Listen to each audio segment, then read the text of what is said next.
तो आज मैं इस वीडियो में बात करने वाला हूं बिहार को लेकर के और बिहार AIMIM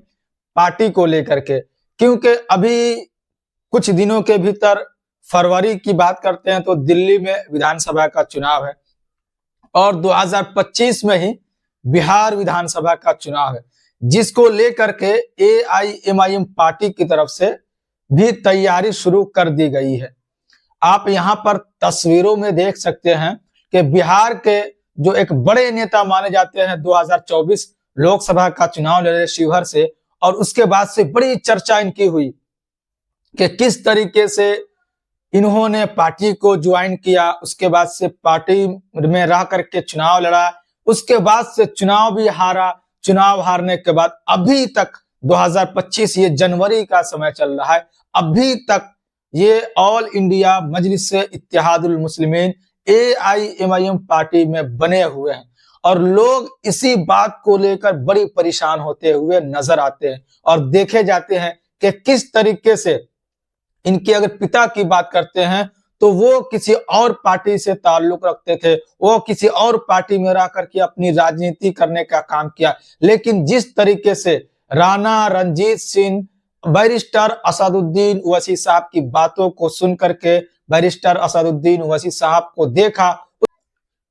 और पार्टी में बने रहे, और अब ये खबर निकल कर आ रही है शिवहर जो कि पूर्व प्रत्याशी 2024 के हैं राणा रणजीत सिंह को लेकर के सीतामढ़ी के भीतर वो एक कार्यकर्ता सम्मेलन में पहुंचे और वहां पर जैसा कि मैंने कहा कि अभी 2025 में बिहार विधानसभा का चुनाव है, जिसको लेकर के इन्होंने अभी से एक तरीके से बिगुल फूंक दिया है कि पार्टी कहां से चुनाव लड़ेगी, पार्टी किनको उम्मीदवार बनाएगी, इसको लेकर के ग्राउंड पर उतर चुके हैं राणा रणजीत सिंह। आप ये तस्वीरें देख सकते हैं कि किस तरीके से इनका स्वागत किया गया सीतामढ़ी की सरजमीन पर, और सीतामढ़ी की जो भी टीम है MIM पार्टी की, उनकी तरफ से भी स्वागत करने का काम किया गया। और विधानसभा को देखते हुए 2025 विधानसभा चुनाव को देखते हुए अभी से ही काम शुरू कर दिया गया है जमीन पर, और एक तरीके से कार्यकर्ता को अपने काम पर लगा दिया गया है कि आपको कैसे काम करना है, लोगों तक कैसे पहुंचा जाता है, लोगों को अपनी तरफ कैसे लाना है। इन सारी बातों को लेकर के राणा रणजीत सिंह ने एक छोटा सा मीटिंग रखा, उसके बाद से वहां पर एक ऑफिस का उद्घाटन किया गया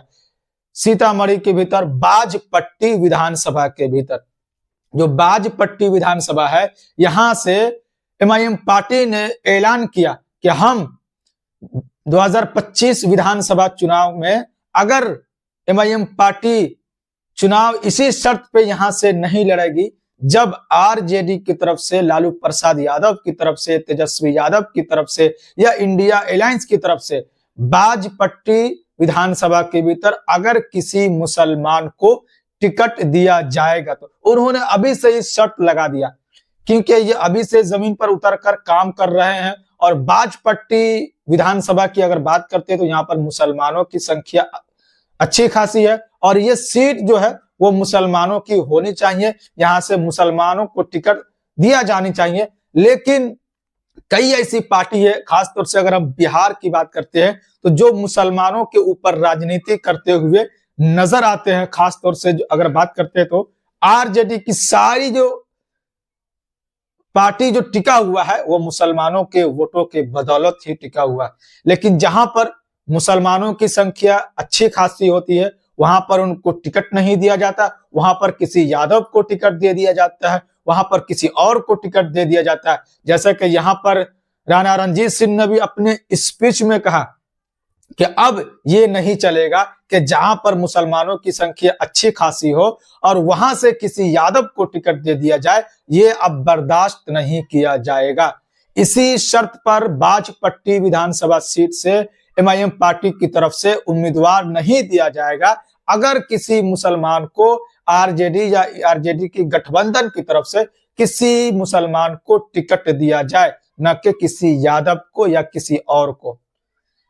जब मुसलमानों की सीट है तो वहां से यादव को सीट दे दिया जाएगा, और फिर जहां पर मुसलमानों की सीट नहीं है, वहां पर उनकी अच्छी खासी आबादी नहीं है, वहां से फिर ये कहा जाता है कि अभी माहौल सही नहीं है, अभी हिंदू मुस्लिम हो जाएगा, अभी माहौल बहुत ही खराब चल रहा है, इसलिए हमें सरकार में आना है, फलाने को सरकार से हटाना है, इसलिए आप हमें समर्थन कीजिए। ये बातें सुनने में आती है, देखने में आती है, और ये लोग करते हुए नजर भी आते हैं। तो फिर कहां पर मुसलमानों को टिकट दिया जाएगा? जहां पर मुसलमानों की अच्छी खासी आबादी है वहां पर किसी और को टिकट दे दिया जा रहा है, और फिर जहां से टिकट देने की बात चलती है फिर वहां पर कहा जाता है, एक्सक्यूज बनाया जाता है कि अभी हिंदू मुस्लिम हो जाएगा, माहौल सही नहीं है। तो फिर मुस्लिम समाज के लोग जाए तो कहां जाए? सबसे बड़ा सवाल यह है। और अब इस बार 2025 के विधानसभा के चुनाव में पार्टी जो है AIMIM पार्टी सीमांचल से निकल करके अलग अलग विधानसभा के भीतर चुनाव लड़ने का काम करेगी। जैसे कि मैंने कहा इस वीडियो में कि सीतामढ़ी की लगभग 3 से 4 ऐसी सीटें हैं जहां से MIM पार्टी प्रत्याशी दे सकती है, जहां से एक सीट ऐसी है जहां बाजपट्टी सीट, वहां से 100% कहा गया राणा रणजीत सिंह की तरफ से, क्योंकि राणा रणजीत सिंह बिहार इकाई के एक मजबूत माने जाते हैं, पार्टी के एक अच्छे नेता माने जाते हैं। और MIM पार्टी की अगर बात करते हैं तो राणा रणजीत सिंह एक ऐसे शख्स है जो 2024 लोकसभा चुनाव के बाद एक इनका छवि एक अलग बना पार्टी के भीतर, और पार्टी ने भी इनको बहुत अहम जिम्मेदारी दी, और ये उसके बाद से अभी तक जमीन पर ग्राउंड पर काम करते हुए नजर आ रहे हैं। पार्टी का विस्तार करना, पार्टी में लोगों को लाना, अलग अलग कास्ट के लोगों को पार्टी में ज्वाइन करना, अलग अलग पार्टी में अलग अलग जो छोटे छोटे संगठन होते हैं उन संगठन को पार्टी में मतलब ला करके मिलाना, बहुत सारी चीजें जिस तरीके से पार्टी मजबूत हो जाए, पार्टी को प्रखंड लेवल पर मजबूत करना, ब्लॉक लेवल पर, जिला लेवल पर मजबूत कैसे किया जाए, इन सारी बातों को लेकर के चर्चा चल रही है, और ये काम भी करते हुए कुछ दिनों से नजर आ रहे हैं। तो जैसे कि मैंने कहा कि सीतामढ़ी में जो बाजपट्टी के भीतर ऑफिस का उद्घाटन किया गया, इसी ऑफिस के उद्घाटन के बीच कुछ कार्यकर्ता को लेकर के संबोधित राणा रणजीत सिंह ने किया, और अपना उनको मंत्र दिया, अपने कार्यकर्ता को मंत्र दिया कि कैसे हम अगला जो है विधानसभा का चुनाव आसानी के साथ जीत सकते हैं, और किस मंत्र के साथ हम जीत सकते हैं। और उसके बाद से उन्होंने ऐलान भी किया कि हम किस शर्त पर चुनाव लड़ेंगे, और फिर किस शर्त पर कहां से हम